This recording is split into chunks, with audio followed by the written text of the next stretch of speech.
안녕하십니까. 1월 24일 그 설날 연휴 시황을 말씀드리겠습니다. 글로벌 시장은 지금 당분간은 그 실물 경제 지표에 영향을 미치는 PMI나 그다음에 4분기 그 GDP, 그다음에 PCE 이런 부분들 그 경제 지표와 실적 이런 거에 따라서 시장이 좀 많이 출렁일 수가 있다. 예, 그렇게 말씀드렸고, 지금까지 그래도 1월 달에 좀 견조한 거는 그 물가가 고점을 찍었다. 그리고 이제 연준에서 금리 인상이 이제 울트라 스텝도 아니고 0.25% 정도 알맞게 좀 상승을 할 것이다. 이런 기대감 때문에 1월 달은 좀 그래도 기대보다는 좀 안정적이었어요. 그런데 지금 악재가 다 끝난 게 아니죠. 악재가 다 끝난 게 아니고 지금 미국 같은 경우는 오히려 4월에서 5월 정도 제 생각인데 그 글로벌 위기가 일시적으로 올 수도 있어요. 그런 위기감이 올 수도 있어요. 지금 미국 같은 경우 지금 삼경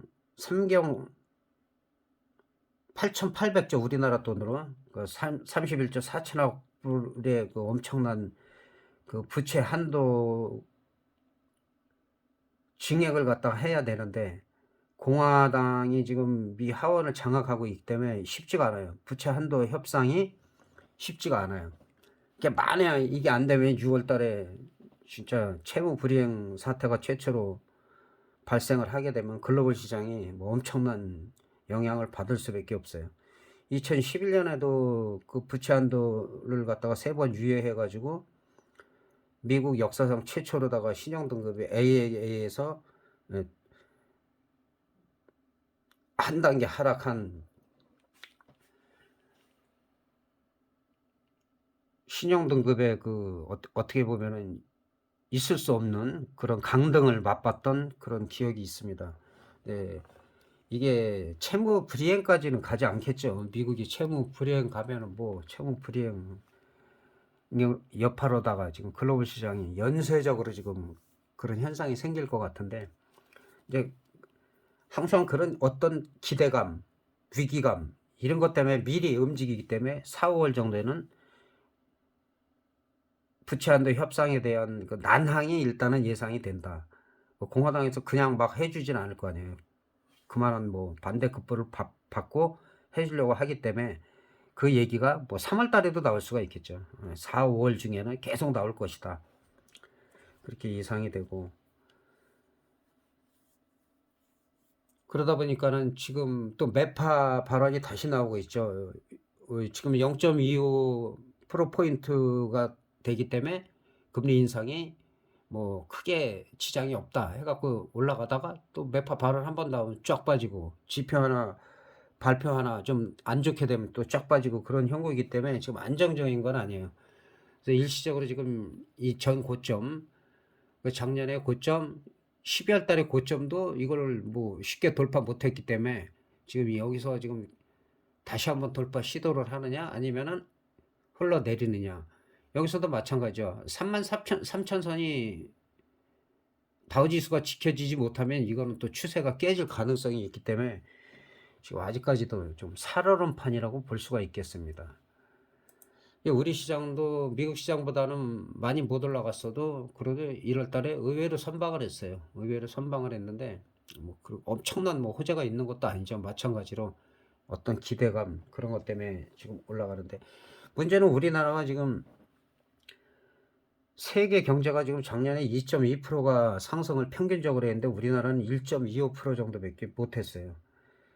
고금리, 고물가, 뭐 고원자재 이런 부분들이 계속 이어지다 보니까 수출은 또 둔화가 되고 무역 적자는 또 지속이 되고 내수 경기는 또 침체가 될 수밖에 없고, 거기다가 또 플러스 보너스 하나가 또 지정학적 리스크, 뭐 7차 핵실험 얘기가 지금 계속 나오고 있고, 어떤 이런 부분들이 좀 해소가 돼야 되고, 글로벌 시장도 마찬가지로 러시아 우크라이나가 지금 다시 또 접전을 또 벌이기 시작했어요.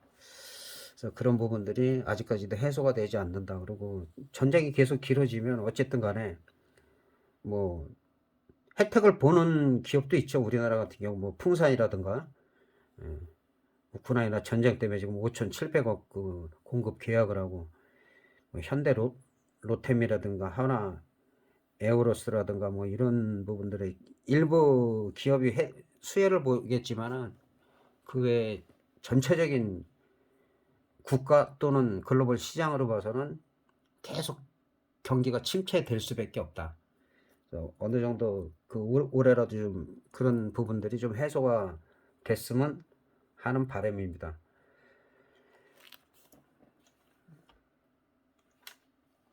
코스피 같은 경우는 지금 우리 같은 경우는 뭐 2450 얘기가 나오고 2500 얘기가 나오는데 일단은 2500을 봐야 돼요. 그 작년 11월하고 12월에 걸쳐서 그냥 반짝 상승했던, 그러나 고점을 넘지 못했던 자리가 요 두 라인 친 2500짜리죠, 우리나라는. 그러니까 이 자리에서 안착이 돼야 돼요. 이게 뭐 돌파하더라도 또 다시 되밀릴 수가 있기 때문에. 그런데 2400 한 20 정도, 2420, 30에서 여기서 만약에 돌파를 못하면 2450 이 이하에서 다시 공방이 치열할 수밖에 없다. 그 조정이나 일단은 횡보 등락을 거듭하다가 2500을 터치해도 여기서부터는 또 밀릴 가능성도 있어요. 그래서 만약에 2450에서 2500 이 사이에서 만약에 밀린다 하면은 파생하시는 분들은 한번 풋옵션 쪽으로 한번 살짝 입질을 해도 괜찮다. 그렇게 볼 수가 있겠습니다. 그리고 선물로 넘어가서, 자, 선물 같은 경우도 마치 비슷하기 때문에 일단 324에서 325를 갖다가 돌파 여부다. 여기서 돌파해서 안착을 하면은 뭐 시장이 좀 안정적으로 갈 수가 있는데, 아까 얘기한 여러 가지 지금 도사리고 있는 악재들이 많이 있어요. 그거를 상쇄할 수 있는, 그거를 호재도 마찬가지로 계속 악재가 나올 때는 호재가 나와도 반영이 별로 안 돼요. 반대로 호재가 계속 나올 때는 웬만한 악재로 반영이 안 돼요. 그래서 만약에 325 우리나라 2500에 돌파가 됐다 그러면은 어떻게 보면 엄청난 악재는 아닌 이상 반영이 안 될 가능성도 크다는 거. 그리고 옵션 같은 경우는 현재는 이제 우리가 연휴도 있었기 때문에 다음 주에는 프리미엄이 많이 죽어야 돼요. 변동성이 좀 많이 나와야 되고, 뭐 양풀이를 죽일 수도 있는 거고, 지금 5점 되잖아요. 5점 되면은 아시는 대로 많이 높다. 그래서 이달 남은 기간하고 2월달 첫째 주가 프리미엄이 엄청나게 죽일 가능성이 있다. 요즘은 보면 일주일 전에, 뭐 그 전에도 막 터지는 경우가 있는데, 이번 같은 경우는 프리미엄을 죽이고 나서 터질 가능성도 있다. 그리고 분위기상은 뭐 지금은 콜옵션 쪽이 좀 유리하긴 하지만은 연휴가 지난 이후에 섹터 값이 감소하면서 양풀이가 죽는 거를 확인을 해야 돼요. 그리고 들어가시는 게 좋고, 특히 파생하시는 분들은, 특히 선물 옵션만 하시는 분들은 지금 올리는 영상 말고 요 다음에 영상이 조금 간격을 두고 몇 시간 차이로 올라갈 거예요. 거기에서 좀 집중적으로 좀 고배당 그동안 터졌던 거 어떤 형식으로 터지나, 그다음에 파생을 어떤 사람들이 하면 좋은지 간단하게 제가 별도로 옵션 하신 분들 영상을 올렸기 때문에 참고를 하시기 바랍니다. 잘 모르시는 분들은 뭐 2번, 3번 봐도 돼요.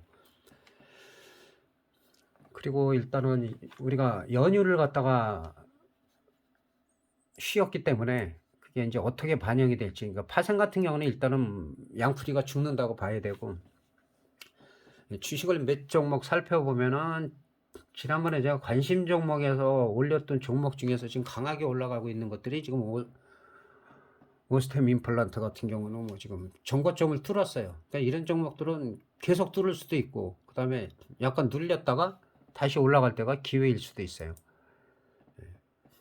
주봉으로 봐도 지금 지지부진하다가 계속 저점을 높이고 5만원대부터 지금 거의 뭐 200% 이상이 올라간 상태이기 때문에 아직까지도 시장이 강하다. 이게 지난번에 작년에도 제가 이제 삼천리, 삼천리를 계속 말씀드렸는데 엄청나게 올라갔죠. 그랬듯이 올라간다고 해서 이게 더 올라갈까 막 이런 생각을 하실 필요가 없어요. 올라갈 때는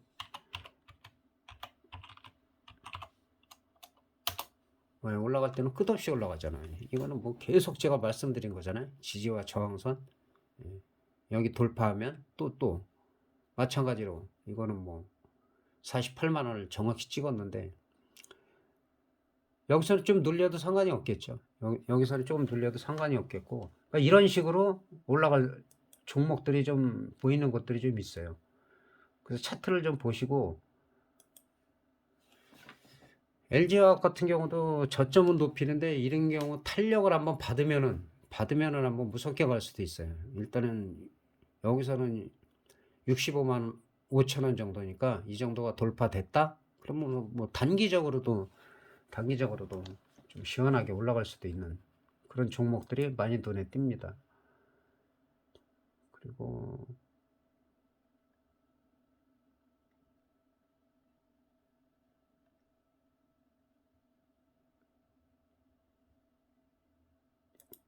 종근당 바이오 이런 종목들은 좀 만들어가는 거예요. 2만 원, 2만 100원에서 저점에서 계속 저점을 높이고 있는데 한 번 정도 이렇게 흔들죠. 꼭 이렇게 흔들다 가고 여기도 한 번 정도 그렇게 흔드는 게 나왔을 때 오히려 매수 기회다. 이런 비슷한 종목들이 지금 많이 있어요. 바닥을 지금 만들어가고 있는 종목들이 많이 있다는 거. 차트를 좀 많이 보시면 오래간만에 삼성전자 같은 경우도 그렇게 삼성전자가 뭐 5만 전자가 깨지네 해도 다시 6만 원 위로 올라갔다. 이 정도만 해도 여기서 뭐 20%니까는 중장기로 봐야 돼. 이런 종목 한 7만 원대까지 볼 수 있으니까 시장이 좋아야 되겠죠. 나쁘면은 또 이런 자리에서는 오히려 깨지지 않을 때 매수 기회로 활용하면 좋을 것 같고, 단기적으로 요 종목만 봤을 때는 그렇게 나쁘지 않아요. 6만 원대 올라왔고, 일단은 연휴를 쉬어서 연휴 이후에 어떤 호재나 악재 이런 부분들에 있어서 간단하게 설명을 드렸습니다. 날씨가 추워지고 있습니다. 아주 한 요새 일주일, 영상이면 일주일 아주 춥고 하니까 추위에 잘 이겨내시고, 저 궁금한 거 있으면 뭐 현물이든 뭐 파생이든 댓글 많이 달아주시면 감사하겠습니다. 대단히 감사합니다.